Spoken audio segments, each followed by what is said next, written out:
Tomar decisões no dia a dia é algo inevitável para qualquer pessoa. Desde as decisões mais simples àquelas mais complexas. Às vezes você está diante de dois empregos, aquele que você está contratado e aquele que a outra empresa propõe para você e você fica sem saber em qual emprego continuar ou ficar no mesmo, ou ir para outro trabalho, outra empresa. As dúvidas surgem à mente, há muitas variáveis em torno dessa decisão. Às vezes a pessoa está noiva e ela tem dúvidas se realmente ela deve casar-se, assumir aquele compromisso de forma definitiva, as questões relacionadas a isso. Às vezes o casal, o crente, não sabe o momento certo de pedir a Deus filhos, e aí então formar uma família. Será que é o momento? Será que financeiramente nós temos condições para manter filhos ou não? Os desafios que estão diante de nós para criar e educar de acordo com a palavra de Deus. Ou às vezes nós temos dificuldades em tomar decisões simples, como por exemplo de viajar, se devemos ou não viajar para outro lugar, descansar ou visitar alguém que nós há muito tempo não visitamos e coisas desse tipo. Talvez lá a gente encontre aquela pessoa não tão desejada, aquela pessoa inconveniente, aquela que cria dificuldades no ambiente. Todos nós podemos viver situações dessa forma.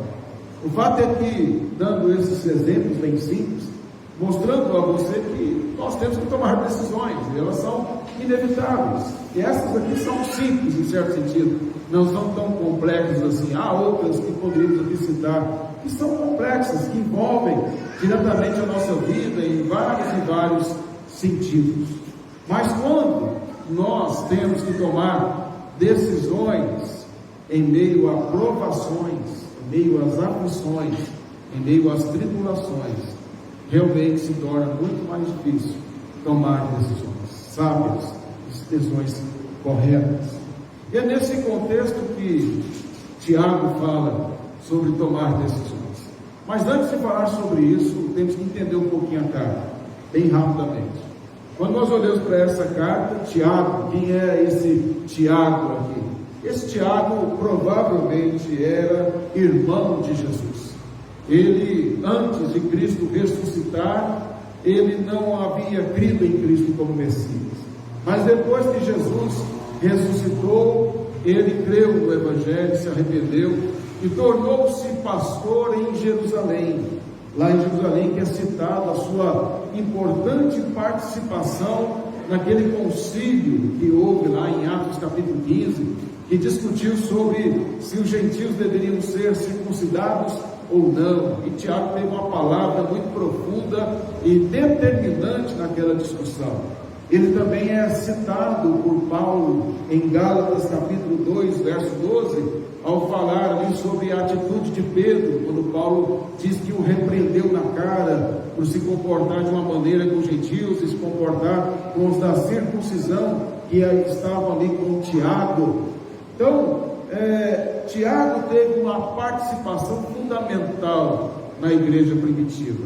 Um historiador judeu chamado Flávio Joséfos, bastante respeitado em termos como historiador, ele diz que Tiago foi martirizado no ano 62 depois de Cristo, justamente por causa da sua fidelidade, da sua firmeza na palavra de Deus. Então, Tiago tornou-se de fato um homem fiel ao Senhor Jesus, que andou conforme a vontade do Senhor. Outro fato interessante é que Tiago, esta carta, talvez tenha sido a primeira a ser escrita no Novo Testamento.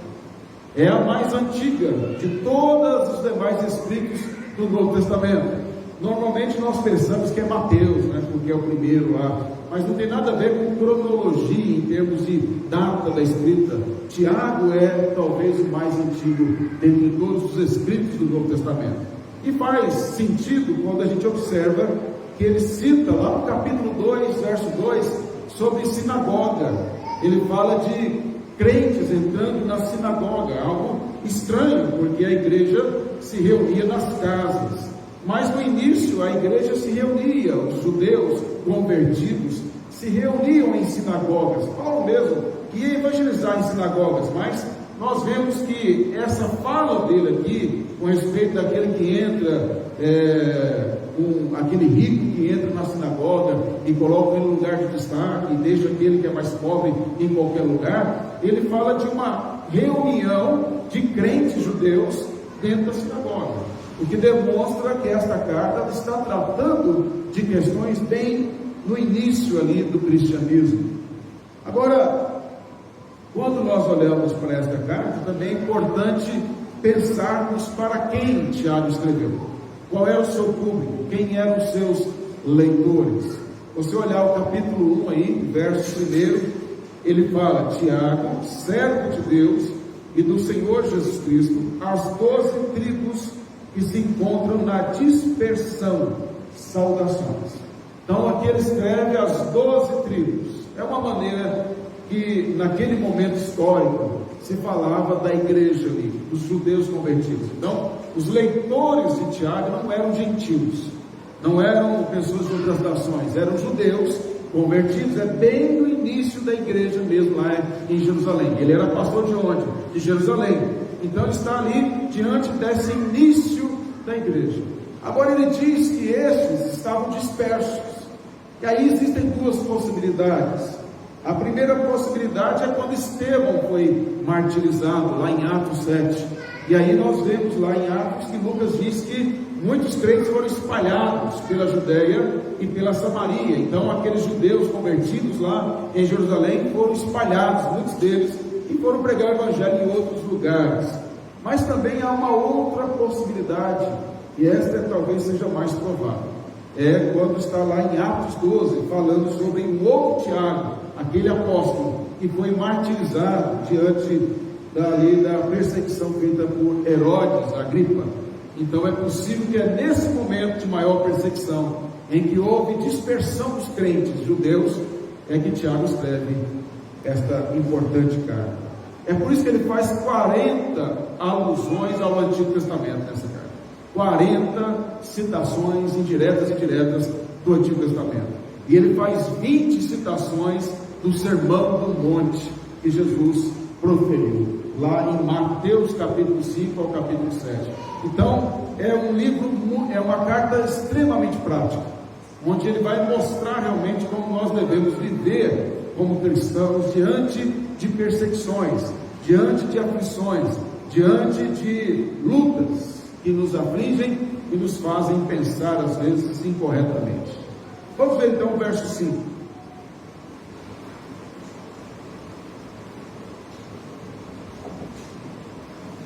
Se porém algum de vós necessita de sabedoria, peça a Deus, que a todos dá liberalmente, e nada lhes impropera, e se lhe há concedida. Quando Tiago fala isso, de pedir a Deus sabedoria, nós não podemos interpretar isso sem considerar os versos de 2 a 4. Lembra que eu acabei de dizer que ele escreveu para os judeus perseguidos, crentes perseguidos, judeus. E aí no verso 2 ao verso 4, ele falou sobre como lidar com as provações. No verso 2, ele fala que deveriam ter alegria em passar por várias provações. O sentido de passar ou de ter alegria aí é considerar ou avaliar o valor de sofrer pelo Evangelho. O que o Tiago está dizendo é: vocês devem avaliar o quão importante é sofrer por causa do Evangelho.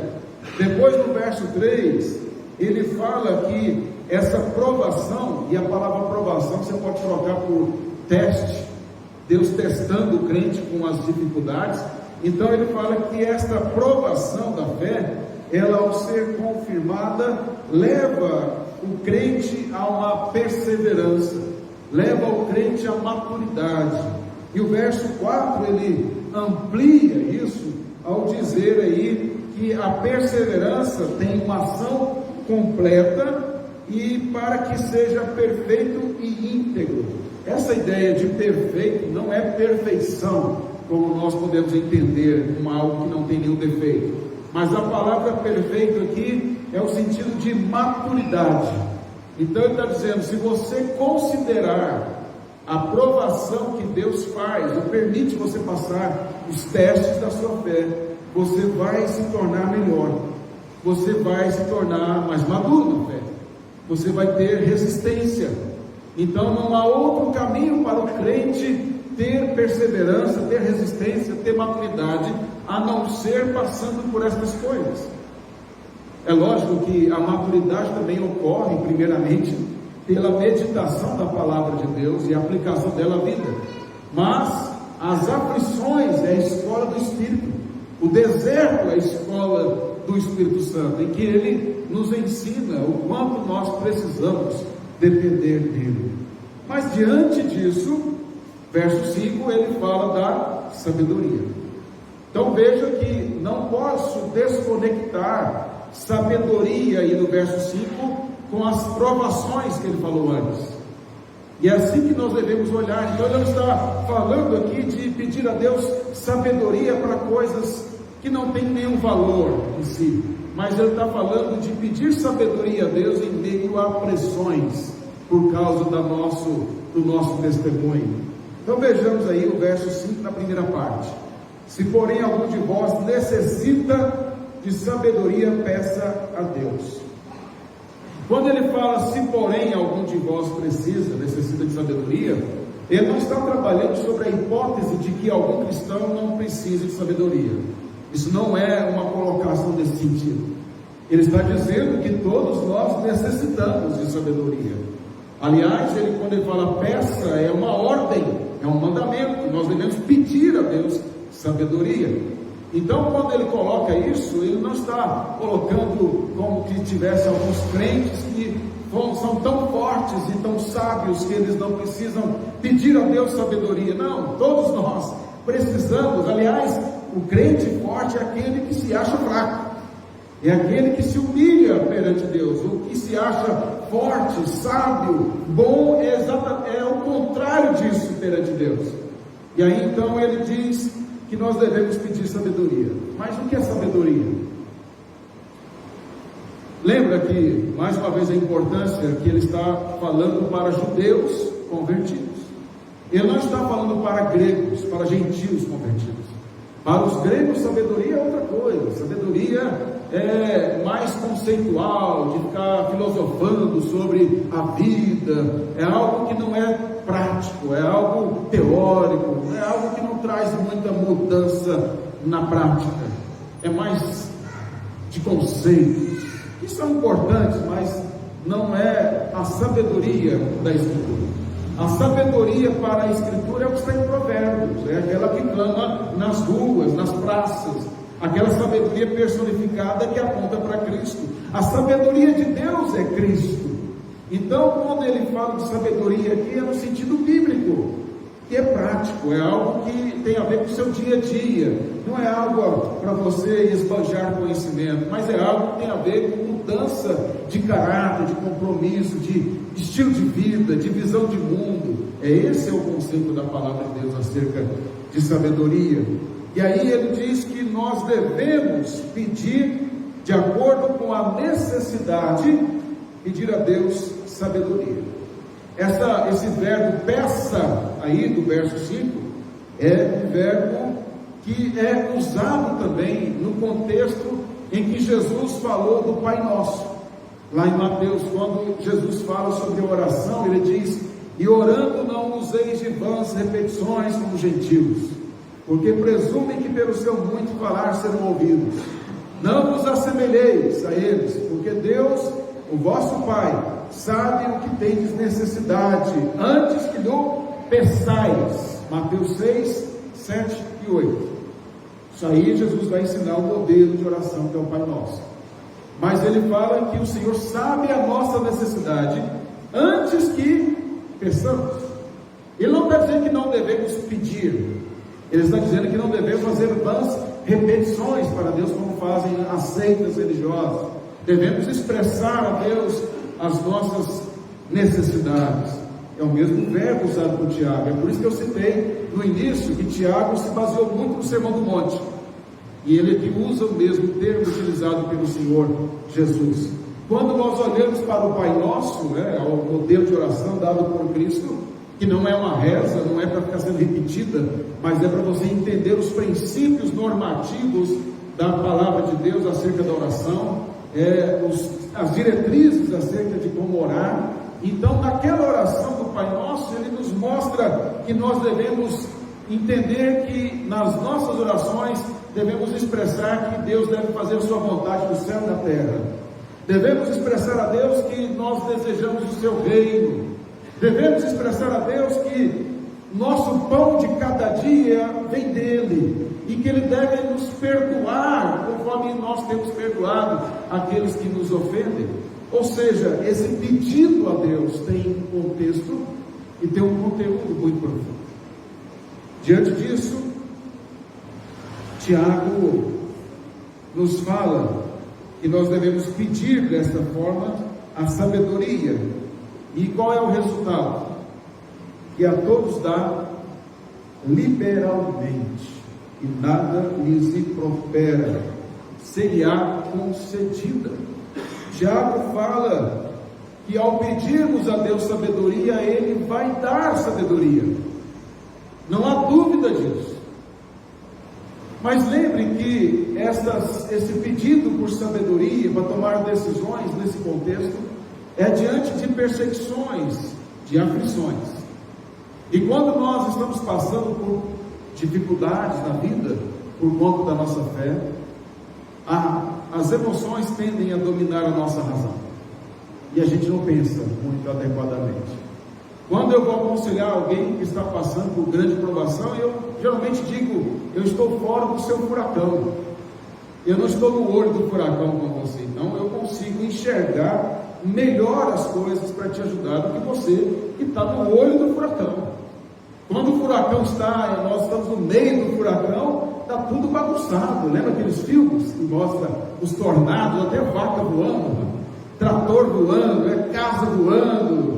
Há um filme que de repente o furacão para, aparentemente, e aí os especialistas dizem: não, ele não parou, nós estamos no olho do furacão. Aí de repente começa tudo de novo e arrebenta todas as coisas. Então, quando a gente está no meio do furacão, a gente só consegue ver os efeitos do vento destruindo as coisas, mas quem está de fora consegue ver melhor. Agora imagine Deus, que vê o olho do furacão, vê tudo fora, conhece todas as variáveis, não há nada que foge ao seu conhecimento. Quem melhor do que Ele para te dar direcionamento no meio das aflições? Nós não podemos permitir, irmãos, que as aflições da vida, as provações, sejam o nosso coveiro, que nos internem. Mas nós devemos olhar para as aflições como pedagogo, como um instrumento de Deus para nos ensinar a caminhar. Deus utiliza disso. É aquela imagem do cavalo dentro do buraco, em que as pessoas começam a jogar terra sobre ele para tentar enterrá-lo. E na medida em que elas jogam terra sobre ele, ele balança o corpo e a terra cai ao redor. E elas vão jogando e ele balança e a terra cai. O que vai acontecer? Ele sai do buraco, porque a terra foi jogada para debaixo dele, e aquele buraco então não mais vai servir de aprisionamento para ele. É assim que devemos olhar para as aflições. Elas servem como instrumento de Deus para nos tornar cada vez melhores. A sabedoria, conforme a palavra de Deus, há vários textos, e eu não vou citar todos eles, mas principalmente na carta de Paulo aos Efésios, ele fala da riqueza da sabedoria em Cristo. Ele fala da riqueza da graça de Deus em Cristo. Ele fala desta bênção, destas insondáveis riquezas de Cristo concedida a nós. Aquele camarada que tem aquela alegoria conhecida do mendigo que dormia sobre uma rocha, e as pessoas ajudavam ele lá, dando uma comida, gostavam dele e tal, mas ele sobrevivia com a ajuda das pessoas, mendigando. E aí ele morreu. E aí foram remover a pedra para construir algo, e descobriram que tinha um tesouro enterrado debaixo daquela pedra. Aquele homem dormia sobre o tesouro e não desfrutou dele, mendigava. Esse é o crente que tem a palavra de Deus, as riquezas de Cristo, da sabedoria de Deus, e fica mendigando o mundo, fica mendigando autoajuda, fica mendigando pregações do coaching, fica cultivando essas coisas que enche o ego, mas não traz nenhuma sabedoria de vida. E aí, quando vem as aflições, aquele crente está cheio de si, cheio de mentiras, dessas pregações falsas. Sabe o que Deus faz? Ele pega um alfinete com as aflições e tudo, esvazia tudo, porque toda aquela pregação falsa não sobrevive às aflições da vida. Elas não te tratam, não cuidam de você, para que na hora da dificuldade você tenha condições de sobreviver, de aplicar a sua vida. Mas é a boa, perfeita palavra de Deus que nos ensina a verdade, que nos ensina a realidade, que nos mostra esse tratar de Deus. Então, quando Tiago diz isso, ele está falando que ao pedirmos a Deus, Ele dá. Esse verbo aí, dá, é importante, porque o verbo principal aí no verso 5 é peça. Peça a Deus, é uma ordem, peça a Deus. O crente tem que pedir, não é opcional. O crente que não pede sabedoria a Deus não é crente. Isso que o Tiago está dizendo, não é crente. Por que ele não é crente? Porque se ele não pede, é porque ele acha que sabe. Ele acha que não precisa de Deus. Ele acha que a vontade de Deus não é a melhor. Então ele não é crente, ele é incrédulo. Ele vai dizer isso mais à frente. Mas ele diz que o verdadeiro crente, ele pede. E ao pedir, Deus dá. Então a ideia desse verbo dar é que no momento em que eu peço a Deus, simultaneamente Ele dá. Não é depois não. Não é um mês depois. Não tem que fazer campanha, jejum, subir no monte. É na hora. É na hora que Ele dá a sabedoria. Ou no momento que você está passando, Ele vai dar a sabedoria. Ou às vezes uma decisão que você precisa tomar daqui um mês, daqui um tempo. Você nesse período vai orando e Deus vai dar sabedoria. Ele vai direcionar você. Ele vai dar entendimento. Mas há uma questão aí no verso 6. Porque se Tiago dissesse só o que está no verso 5, os seus leitores poderiam dizer assim: mas então está fácil, é só eu pedir e Ele dá. Mas tem uma maneira de pedir, de ser aceito por Deus e a de não ser aceito. Ele fala: peça porém com fé e nada duvidando. Então não é só pedir, é pedir com conteúdo, é pedir sabendo com quem você está falando, é pedir sabendo que Ele é soberano, é pedir sabendo que Ele é sábio e justo, é pedir e ter a convicção de que Ele vai te dar a direção necessária para formar a imagem dEle em você, é pedir a esse Deus que não muda, que é perfeito, é pedir a esse Deus que vai cumprir as promessas feitas a nós por meio de Cristo, é pedir a esse Deus que não nos tenta, mas nos aperfeiçoa. Então, não é simplesmente pedir, mas é pedir com maturidade. O que está lá no verso 4, quando ele fala que as provações devem servir para nos tornar perfeitos? O que eu expliquei? Perfeitos é maduro na fé. Então, o crente maduro na fé vai pedir a Ele: Senhor, me dá sabedoria para tomar a decisão que glorifica o Teu nome. Me dá sabedoria, Senhor. Eu não sei o que fazer, eu não sei o que dizer. Eu posso dizer para os irmãos, como pastor, todas as vezes, na verdade, que eu vou aconselhar alguém e eu fico orando internamente: Senhor, me dá sabedoria, me faça perceber o que eu não perceberia naturalmente, me faça lembrar da Tua palavra no que se aplica a esse momento, Me ajuda, Senhor, a tirar os pressupostos da minha mente e do meu coração acerca desta pessoa. Me ajuda a entendê-la corretamente. É uma luta interna, mas eu estou fazendo isso internamente, porque eu sei que eu não tenho sabedoria para aconselhar. Eu não tenho capacidade natural de fazer isso. Não tem técnica que supera isso. Eu preciso da sabedoria para entender, para discernir as intenções, ou discernir aquilo que é falado, para perceber as ações do diabo externamente, para perceber as ciladas, perceber coisas do coração que só Deus pode dar. Você, quando vai educar seus filhos, você deve pedir a Deus sabedoria. Não é diferente nesse sentido. Senhor, me dá sabedoria para saber o que eu devo proibir. Me dá sabedoria para o que eu tenho que falar, como devo agir. Me dá sabedoria, Senhor, para entender o que eu devo permitir, o que eu não devo permitir. Senhor, me dá sabedoria para instruir. Nós precisamos de sabedoria o tempo todo. E aí, Tiago fala, lá no capítulo 3, verso 18, você pode ver lá no 3,18, ele fala que a sabedoria vem do alto, 3,18, e ela é pura, e pacífica, indulgente, tratável, plena de misericórdia, a sabedoria de Deus, e de bons frutos, imparcial, sem fingimento. Essa é a sabedoria de Deus. Mas voltando ao capítulo 1, ele fala, peça com fé. Fé é conhecimento da palavra, irmãos. Fé é conhecimento teológico. Fé é conhecimento. Não é coisa sentimentalista. Isso não é fé. É entender quem Deus é, quem nós somos.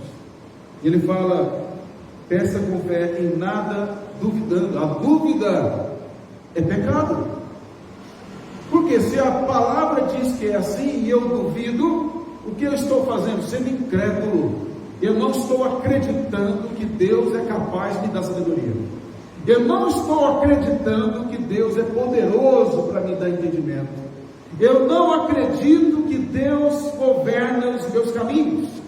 Então, quando eu duvido, Tiago diz, é falta de fé, é pecado, é incredulidade. E ele diz, pois o que duvida é semelhante à onda do mar, impelida e agitada pelo vento.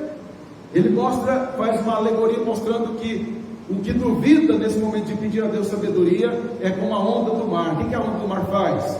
Ela vai e volta, vai e volta, todo dia, vai e volta, traz sujeiras para a praia e volta.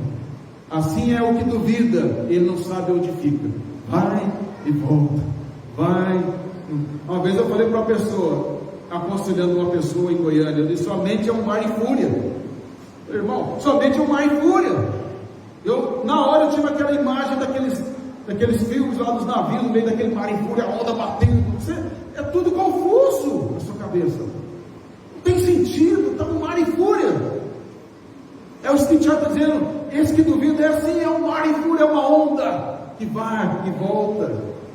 E aí ele diz, não suponha, verso 7,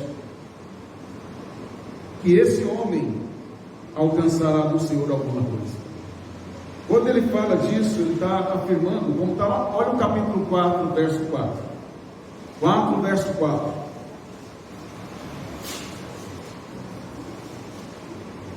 4, verso 4. Pedis e não recebeis. Por que pedis mal? Para esbanjar em vossos prazeres. Não é orar só, irmãos, que resolve o negócio. É orar corretamente. 4, verso 4, é orar conforme a palavra de Deus. Verso 3, Alberto, 4, verso 3. É orar não para esbanjar em pecados. É orar não para desfrutar daquilo que é contrário à vontade de Deus, mas é orar para a glória de Deus. Sabe qual é a diferença do que ora corretamente e do que ora incorretamente?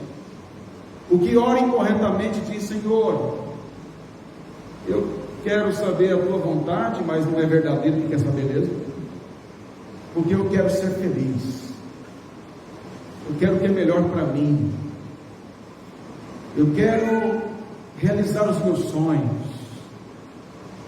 Esse é para esbanjar. Mas o crente fala: Senhor, eu quero tomar a decisão que glorifica o teu nome. Não é diferente? Eu quero tomar a decisão, ainda que seja contra a minha vontade, mas eu quero fazer a tua vontade. Não é isso que Jesus fez no Getsemane? Não é assim que ele submeteu à vontade do Pai perfeitamente? Passa de mim este cálice, mas contudo faça a tua vontade. É assim que o crente faz: Senhor, eu não sei o que fazer, meu coração tende a esse lado, mas eu sei que meu coração é enganoso. Havia um provérbio em Israel que dizia que o coração do homem é enganoso, quem o conhecerá? E a resposta de Deus é: eu, Senhor, conheço, e esquadrinho o coração e o pensamento.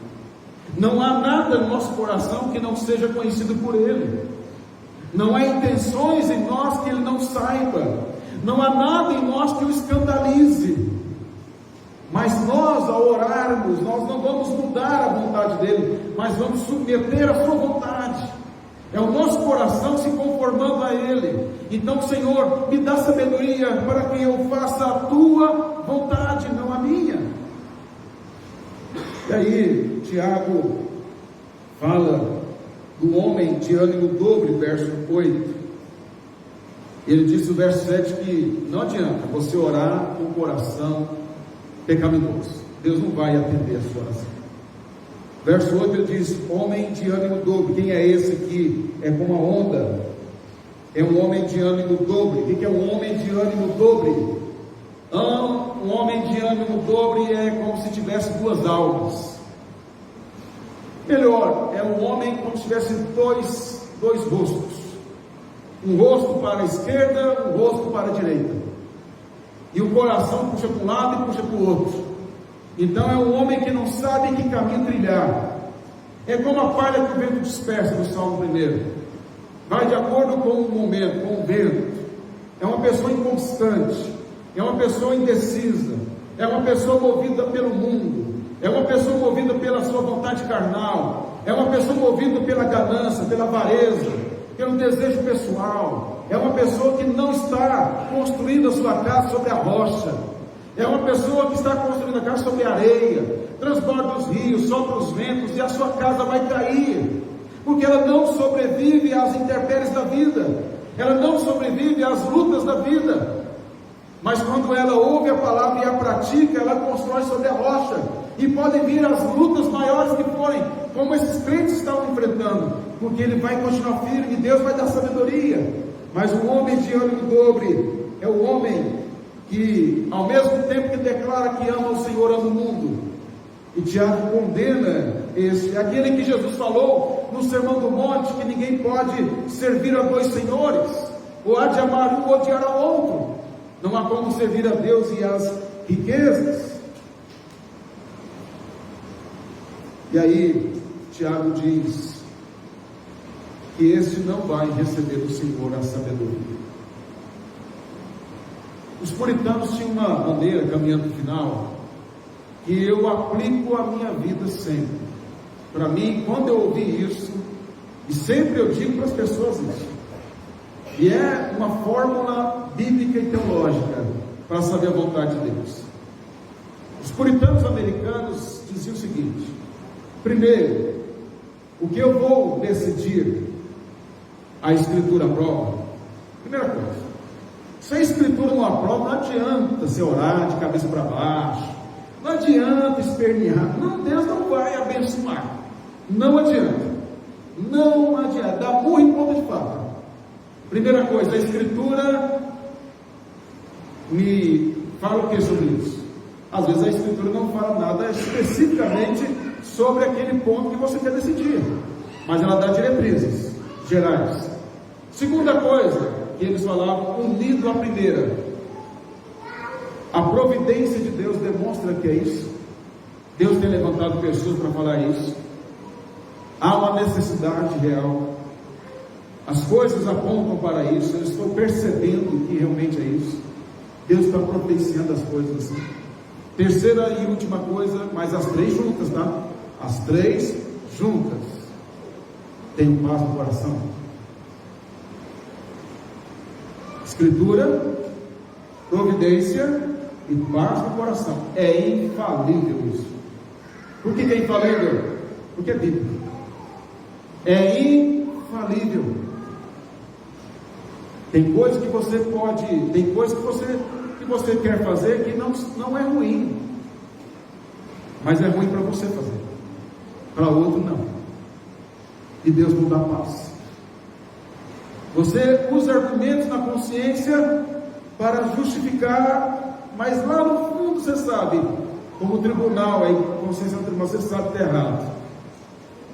Mas às vezes você sabe, embora não tenha as respostas, você sabe que aquela decisão é correta. Deus deu paz ao seu coração, e depois Deus vai mostrar a decisão correta sobre isso, os frutos disso.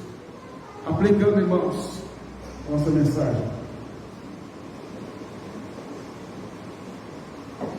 Quando nós passamos por provações, testes, nós somos levados a ter dificuldades em refletir de forma racional.